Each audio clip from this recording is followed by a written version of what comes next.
నేనే మార్గమును, సత్యమును, జీవమును.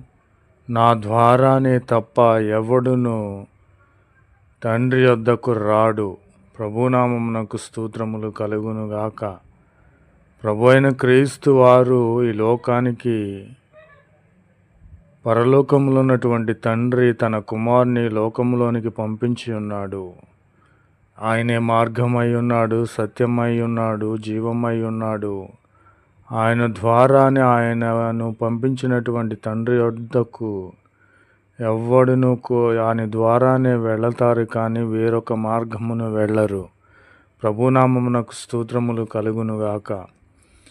మీ హృదయములను కలవరపడనీయకుడి. దేవుని యందు విశ్వాసం ఉంచుచున్నారు గనుక మీరు నా యందును విశ్వాసం ఉంచుడని ప్రభు అయిన క్రీస్తు వారు సెలవిచ్చుచున్నారు.